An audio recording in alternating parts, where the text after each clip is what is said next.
नागराज की मुक्ति के बाद राज्य में शांति लौट आई, मगर राजा के मन में अब भी एक अजीब बेचैनी थी।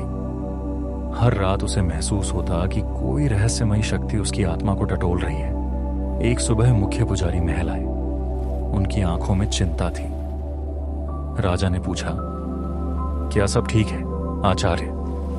पुजारी ने कहा, नागराज बस एक मोहरा था। महाराज, असली शक्ति अब भी जीवित है और वह अब जागने को तो तैयार है।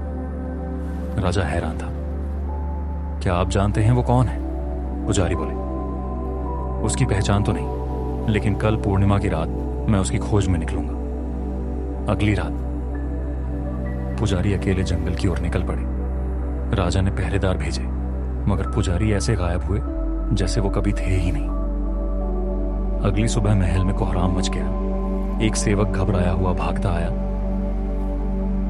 महाराज, पुजारी जी की कुटिया जलकर राख हो चुकी है और वहां सिर्फ एक चीज मिली है, जमीन पर खून से लिखा एक वाक्य। राजा खुद वहां पहुंचा। उस धरती पर लिखा था, श्राप टूटा नहीं, अब जाग चुका है। राजा सन्न रह गया। क्या नागराज की मुक्ति सिर्फ शुरुआत थी?